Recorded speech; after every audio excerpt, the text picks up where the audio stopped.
Hello my dear students, I hope आप सभी का MHI 101 का एग्ज़ाम काफ़ी अच्छा गया होगा। तो आज इस वीडियो में मैं MHI 102 यानी कि जो मॉडर्न वर्ल्ड वाला आपका पेपर है उसके कुछ इंपॉर्टेंट क्वेश्चंस को विद देयर आंसर्स आपको बताने वाली हूँ। ये वीडियो हिंदी एंड इंग्लिश दोनों मीडियम के स्टूडेंट्स के लिए काफ़ी ज़्यादा इंपॉर्टेंट है, बिकॉज जो आंसर्स होंगे उन्हें मैं दोनों लैंग्वेज में आपको समझाऊंगी। उसके अलावा गाइज आप लोग डिस्क्रिप्शन में हमारे व्हाट्सएप चैनल का लिंक दिया हुआ है, आप लोग हमारे व्हाट्सएप चैनल से हमारे साथ जुड़ सकते हैं। वहाँ पे जो PDF लिंक वगैरह होते हैं, न्यू वीडियोस, लाइव क्लासेस, इन सब के बारे में हम आपको अपने चैनल पे अपडेट करते हैं। मैं सारी वीडियोस में बोलती हूँ कि व्हाट्सएप चैनल को ज्वाइन कर लो, लेकिन फिर भी स्टूडेंट्स नहीं करते हैं, जिसकी वजह से उन्हें PDF वगैरह जो है उनके मिस हो जाते हैं। तो आपको ज़रूर चैनल को ज्वाइन करना है। एंड अगर आपको MHI 101 की लास्ट मिनट प्रिपरेशन के लिए, 102 की लास्ट मिनट प्रिपरेशन के लिए उसके गेस्ट पेपर्स या नोट्स को परचेज करना है तो आप हमें डिस्क्रिप्शन में दिए हुए नंबर पे कांटेक्ट कर सकते हैं। सो गाइज यहाँ पे देखो, जो पहला क्वेश्चन है ये आपका फ्रेंच रेवोल्यूशन से रिलेटेड है, जिसमें आपको फ्रेंच रेवोल्यूशन का पूरा रोल डिस्कस करना है कि कैसे फ्रेंच रेवोल्यूशन की वजह से एक नया पॉलिटिकल कल्चर जो है वो डेवलप होता है। जैसा कि हम जानते हैं कि जो हिस्ट्री है, वर्ल्ड हिस्ट्री, उसके अंदर फ्रेंच रेवोल्यूशन एक बहुत ही ज़्यादा इंपॉर्टेंट टॉपिक है। हिस्ट्री उसके बिना अधूरी है। तो फ्रेंच रेवोल्यूशन जो है एक लैंडमार्क इवेंट है जिसने चेंज किया था पॉलिटिकल स्ट्रक्चर फ्रांस का, but also led the foundation for modern political culture. तो फ्रांसीसी क्रांति ने क्या करा, केवल फ्रांस की राजनीतिक व्यवस्था को बदला, बल्कि लोकतांत्रिक आदर्शों पर आधारित आधुनिक राजनीतिक संस्कृति की नींव रखी। तो बेसिकली क्योंकि ये क्रांति फ्रांस में हुई थी तो इसने वहाँ का जो पूरा पॉलिटिकल स्ट्रक्चर है उसको चेंज कर दिया था। लेकिन हम केवल ये नहीं कहेंगे कि इसका फ़ायदा केवल फ्रांस को हुआ, बल्कि हम कह सकते हैं कि इसने पूरे वर्ल्ड के लिए एक मॉडर्न पॉलिटिकल कल्चर की फाउंडेशन रखी, क्योंकि वहाँ से हमें नई नई चीज़ें पता चली। लिबर्टी जैसा जो आइडिया है वो फ्रांसीसी क्रांति से निकल कर आता है। एक बहुत ही फेमस कोट भी है जिसमें कहा जाता है कि फ्रांस जब छींकता है तो पूरे यूरोप को जुकाम हो जाता है। तो यानी कि जब फ्रांस में कुछ भी होता था तो उसकी जो मतलब इम्पैक्ट जो होता था ना वो पूरे यूरोप में फैल जाता था। तो the French revolution was a landmark event that not only change the political structure of France but also led the foundation for modern political culture based on democratic ideals. तो आज जितने भी हमें लोकतांत्रिक आदर्श देखने के लिए मिलते हैं, कहीं ना कहीं उनकी जो नींव है वो फ्रांसीसी क्रांति के अंदर ही रखी गई थी। फ्रांसीसी क्रांति से सबसे बड़ा जो एक चेंज हुआ था वहाँ पे वो ये हुआ कि वहाँ पे जो राजतंत्र था, जो राजा का जो वहाँ पे तंत्र था, एब्सोल्यूट मोनार्की थी वहाँ पे, ठीक है, उसको पूरा रिप्लेस कर दिया गया और वहाँ पे रिपब्लिक यानी कि गणतंत्र की स्थापना हो जाती है, गणराज्य की स्थापना हो जाती है। और गाइज तो ये एक इम्पॉर्टेंट जो है हम कह सकते हैं कि पार्ट था उसका कि फ्रांस में जो रेवोल्यूशन, जो फ्रांसीसी क्रांति हुई थी, उसने मोनार्की को ख़त्म कर दिया था। उसके बाद हम देखते हैं कि उधर फ्रांस के अंदर लिबर्टी, इक्वालिटी और फ्रेटर्निटी जैसे कि स्वतंत्रता, समानता और बंधुत्व जैसे जो विचार हैं वो उधर की कोर वैल्यूज़ बन चुके थे। ठीक है, नए पॉलिटिकल कल्चर में ये जो है कोर वैल्यूज़ बन गई थी, liberty, equality, fraternity. Ordinary citizens began to actively engage in political debates, elections and movement. आम जनता जो है वो क्या करने लगी थी, अब बहसों में, चुनावों में, आंदोलनों में सक्रिय भागीदारी उसने करना शुरू कर दिया था। आज हम देखते हैं कि लोगों का पार्टिसिपेशन पॉलिटिक्स में एक बहुत ही आम बात हो जाती है, लेकिन जिस समय फ्रांस की क्रांति हुई थी उस टाइम पर ये इतनी आम बात नहीं थी, क्योंकि वहां पे देखो उन्होंने मोनार्की को पहले एंड किया, है ना। तो मोनार्की को हटाना ही अपने आप में एक बहुत बड़ी बात थी। फिर ये ऐसे आइडियाज, लिबर्टी, इक्वालिटी, फ्रेटर्निटी जैसे जो आइडियाज हैं वो लेकर आए, तो ये भी अपने आप में बड़ी बात है। तो उस टाइम पे जब हम देखते हैं कि ऑर्डिनरी सिटीजन्स भी डिबेट्स में, इलेक्शन में पार्टिसिपेट कर रहे थे, मूवमेंट्स में पार्टिसिपेट कर रहे थे, तो ये एक बहुत ही बड़ा इम्पैक्ट हम कह सकते हैं क्रांति का माना जा सकता है। उसके बाद सेक्युलरिज्म की शुरुआत होती है। तो जो रेवोल्यूशन है उसने सेक्युलर गवर्नेंस को प्रमोट करा, जो आइडिया है सिटीजनशिप का उसका आइडिया दिया उन्होंने। उसके बाद नए नए इंस्टीट्यूशंस, ऑब्वियसली जब क्योंकि वहाँ पे रिपब्लिक बन रहा था, रिपब्लिक की स्थापना हो चुकी थी, मोनार्की खत्म हो गई थी, तो नए नए जो इंस्टीट्यूशंस हैं वो बनेंगे, नेशनल असेंबली बनी, पॉलिटिकल क्लब्स बने एंड रेवोल्यूशनरी कोर्ट्स यानी कि जो आपकी क्रांतिकारी न्यायालय जैसी संस्थाएं बन गई थी। The revolution inspired other movements across Europe and Latin America spreading the idea of rights and democracy. तो ओवरऑल जैसा मैंने आपको शुरुआत में ही बताया कि ये जो रेवोल्यूशन है इसने पूरे यूरोप के अंदर अलग अलग जगह पे नए नए मूवमेंट्स को शुरू कर दिया था, जिसकी वजह से जो लोग हैं वो लोकतंत्र के लिए लड़ाई करना शुरू कर दिया था, लोगों ने अपने अधिकारों के लिए लड़ना शुरू कर दिया था, लोगों को अधिकार जो है वो समझ में आ चुके थे। सो गाइस, जो फ्रेंच रेवोल्यूशन है उससे हम देखते हैं कि बिगनिंग होती है एक नए पॉलिटिकल एरा की। इसने रिप्लेस करा old feudal and monarchal order with ideas that still form the foundation of modern democratic state. तो फ्रांसीसी क्रांति ने क्या करा है, एक नए युग की शुरुआत कर दी थी, जिससे कि सामंती और राजशाही व्यवस्था जो है पूरी खत्म हो जाती है, और जो आज आधुनिक लोकतंत्र हम देखते हैं उसकी शुरुआत भी फ्रांस से ही होती है। इसके बाद आपका दूसरा जो क्वेश्चन है, इसमें आपको कोल्ड वॉर के बारे में बताना है। सो गाइस, MHI 102 का भी ये टॉपिक है कोल्ड वॉर। तो MA हिस्ट्री जो भी कर रहे हैं मैं आपको बता देती हूँ कि जो कोल्ड वॉर है वो आपका हम कह सकते हैं कि जब हमारा वर्ल्ड वॉर 2 खत्म हुआ था तो उसके बाद कोल्ड वॉर की शुरुआत होती है। कोल्ड वॉर के अंदर कोई भी ऐसा फिजिकल लड़ाई नहीं होती है, कोई भी एक दूसरे पे हमला नहीं करता है, कोई न्यूक्लियर वॉर नहीं होता है, बल्कि ये गाइस एक तरीके का हम कह सकते हैं कि आइडियोलॉजिकल वॉर था। तो कोल्ड वॉर जो है वो इंटेंस आइडियोलॉजिकल, पॉलिटिकल और मिलिट्री राइवलरी चल रही थी बिटवीन द USA और सोवियत यूनियन। तो हम देखते हैं कि उस टाइम पे जो दुनिया है वो दो मुख्य गुटों में बट गई थी। एक हमारा गुट था संयुक्त राज्य अमेरिका और दूसरा हमारा गुट था सोवियत संघ।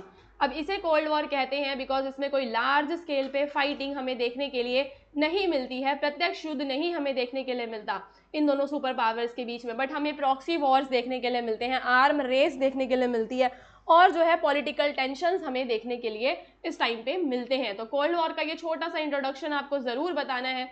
अभी कोल्ड वॉर का उदय कैसे होता है, तो इसका उदय होने में सबसे बड़ा जो मुद्दा है वो है आइडियोलॉजिकल कॉन्फ्लिक्ट।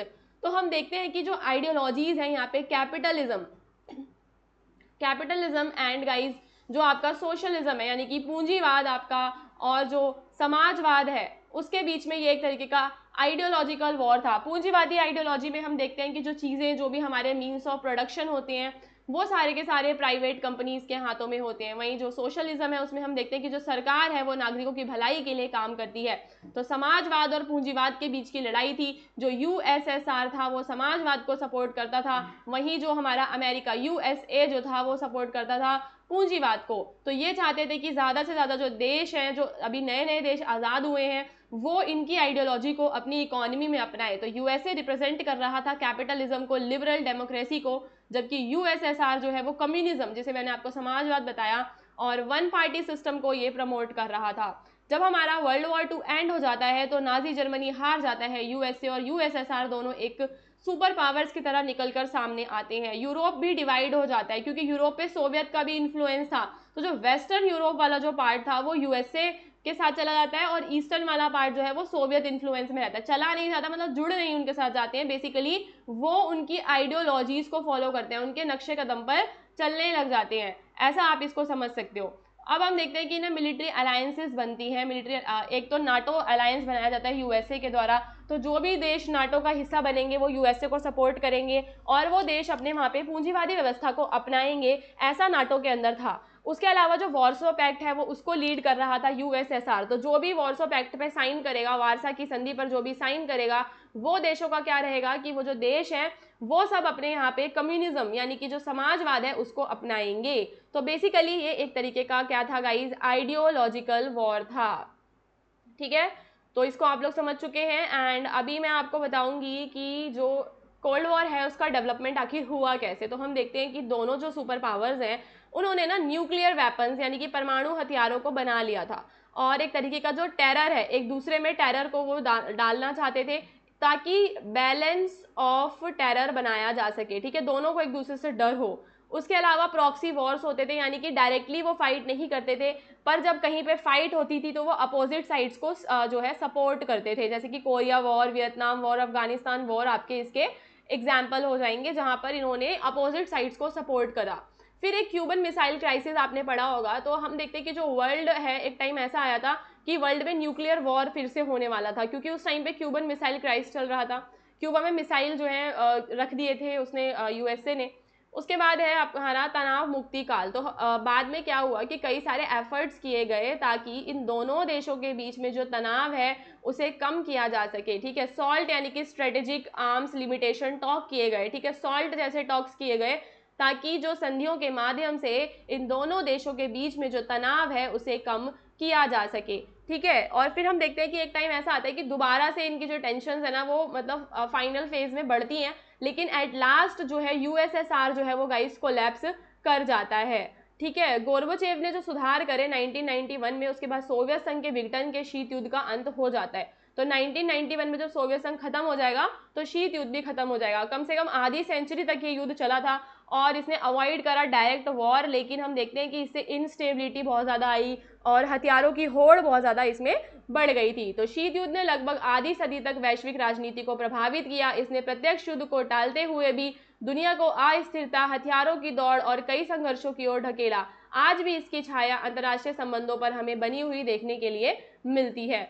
इसके बाद गाइस जो आपका थर्ड क्वेश्चन हम यहाँ पे डिस्कस करने वाले हैं वो है वेलफेयर स्टेट का क्वेश्चन। आपको समझना होगा कि वेलफेयर स्टेट आखिर होता क्या है और कैसे जो ब्रिटिशर्स की जो पॉलिसी थी, ब्रिटिश जो नीति थी, वो परोपकार से कल्याण की ओर कैसे अग्रसर होती है। तो वेलफेयर स्टेट क्या होता है? वेलफेयर स्टेट हम देखते हैं कि वो ऐसा स्टेट होता है जो कि अपनी नागरिकों के वेलबींग के लिए, नागरिकों को सोशली, इकोनॉमिकली वो प्रमोट करते हैं, उन्हें प्रोटेक्ट करते हैं, ठीक है।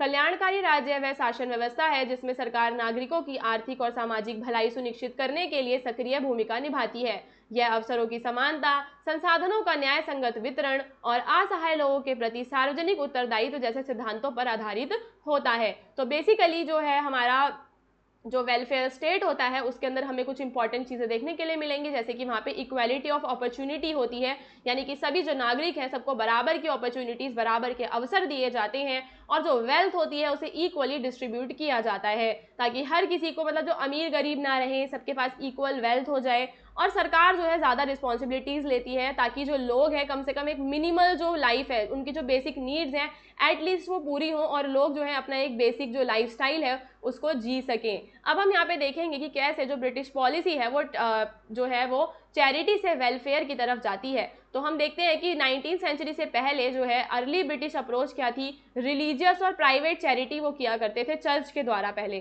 ठीक है। तो हम बताएंगे कि शुरुआत में जो है प्रारंभिक दौर में गरीबों की सहायता चर्च और निजी दान के माध्यम से की जाती थी, और 16 से 19 सेंचुरी के बीच में जो उनके कानून थे वो बहुत ही ज़्यादा, मतलब जो लॉज थे वो पुअर थे। एलिजाबेथ ने गरीबों के लिए कानून बना रखा था जिसमें वो पुअर लोगों को एड प्रोवाइड करते थे ताकि पॉवर्टी को वो कंट्रोल कर सके, पूरा ख़त्म वो नहीं करना चाहते थे। तो एलिजाबेथ कालीन गरीब कानूनों ने पहली बार राज्य को सहायता देने का दायित्व सौंपा, लेकिन इनका उद्देश्य गरीबी हटाना नहीं बल्कि उसे नियंत्रित करना था। उसके बाद हम देखते हैं कि इंडस्ट्रियल रेवोल्यूशन आ जाता है 19वीं सेंचुरी में। तो रैपिड अर्बनाइजेशन होता है, भारी मात्रा में उद्योग लगाए जाते हैं, प्रोडक्शन को बढ़ाया जाता है, एंड गरीबी की वजह से काफ़ी ज़्यादा समाज में अनरेस्ट फैलता है, ठीक है। समाज में क्या होता है गाइज, असंतोष फैल जाता है।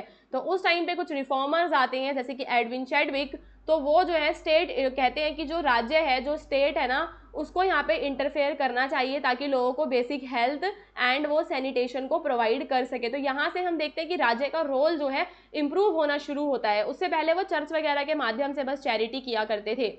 फिर जो ब्रिटिश गवर्नमेंट थी, फिर उसने पेंशन जैसी स्कीम हो गया, अनएम्प्लॉयमेंट इंश्योरेंस, स्कूल मील जैसी स्कीम्स भी वो लेकर आई। तो ये जो डिजर्विंग चैरिटी था, पहले वो लोग सिर्फ उनको देते थे जो रियल में पुअर थे, जो ये सब चीज़ों को डिजर्व करते थे जैसा उन्हें लगता था, लेकिन अब जो है वो यूनिवर्सल राइट्स उन्होंने दे दिए थे। तो इस दौर में पेंशन, बेरोजगारी, बीमा और स्कूल भोजन जैसी योजनाएं उन्होंने शुरू की। यह परोपकार से अधिकार आधारित सोच की ओर एक बड़ा बदलाव था। फिर आती है बेवरेज रिपोर्ट। तो बेवरेज रिपोर्ट और कल्याणकारी राज्य का एक लिंक ये है कि जो बेवरेज की रिपोर्ट थी उसने 5 जाइंट्स के बारे में बताया, 5 बड़ी सामाजिक बुराइयों की उसने पहचान की। उसने बताया कि सबसे बड़ी जो समाज में बुराई है वो क्या है, वांट है, लोगों की जो इच्छाएं हैं, फिर डिजीज, फिर इग्नोरेंस है, खाली बैठे रहना है। तो ये सारी जो चीज़ें होती हैं, यही वर्ल्ड वॉर 2 के बाद हम देखते हैं कि जो ब्रिटिश सरकार है वो इन चीज़ों पे ध्यान देती है और नागरिकों की भलाई के लिए फिर वो वेलफेयर स्टेट वाला जो ये कॉन्सेप्ट है वो लेकर आते हैं। फिर वो बनाते हैं national health service NHS, and जो पूरा सोशल इंश्योरेंस वगैरह लोगों को देना, लोगों को फ्री हेल्थ देना और लोगों को मिनिमम इनकम देना, ये सब वो शुरू करते हैं। तो लेबर सरकार ने राष्ट्रीय स्वास्थ्य सेवा और सामाजिक सुरक्षा योजनाएं शुरू की, जिससे नागरिकों को स्वास्थ्य सेवाएं और न्यूनतम आय उनकी सुनिश्चित हुई। तो ओवरऑल हमने क्या समझा कि जो ब्रिटिश वेलफेयर का मॉडल है वो धीरे धीरे इवॉल्व होता है। पहले वो चैरिटी बेस्ड सिस्टम था, जिसका एम था केवल पुअर लोगों को, जो लोग डिजर्व करते हैं उनको देना, पर बाद में उन्होंने एक राइट बेस्ड सिस्टम यानी कि यूनिवर्सल सिस्टम जो है वो लेकर आया, जिसमें सबके लिए उन्होंने डिग्निटी की बात की। तो ब्रिटिश नीति ने परोपकार की भावना से आगे बढ़कर न्याय संगत अधिकारों पर आधारित एक ऐसी व्यवस्था बनाई जिसमें राज्य नागरिकों की भलाई के लिए उत्तरदायी बनाई है। परिवर्तन नैतिक दायित्व से राज्य की जिम्मेदारी की ओर संकेत करता है। तो यानी कि पहले क्या समझा जाता था कि अगर हम नागरिकों को कुछ भी फ्री में दे रहे हैं, नागरिकों की बेसिक नीड्स को पूरा कर रहे हैं, तो वो चैरिटी बेस्ड होता था, ठीक है, और मतलब कि मॉरल वैल्यूज की वजह से वो लोग ऐसा करते थे। लेकिन बाद में उन्होंने क्या करा कि स्टेट के लिए ये चीज़ ना कंपलसरी कर दी, ठीक है, कंपलसरी कर दी। अब वो यूनिवर्सल कर दिया, उन्होंने सबके लिए कर दिया कि जो भी लोग हैं सबको मिलेगा, केवल उनको नहीं मिलेगा जिनको उसकी नीड है, बल्कि सबको मिलेगा जो भी बेनिफिट्स होते हैं वेलफेयर स्टेट के। आई होप कि आपको तीनों क्वेश्चन समझ में आ गए होंगे। चैनल को जरूर सब्सक्राइब कर लेना। पार्ट 2 वीडियो फटाफट ही आपके लिए हम बना के डाल देंगे, ताकि आपके सारे के सारे जो इंपॉर्टेंट क्वेश्चंस हैं 102 के भी कवर हो सके।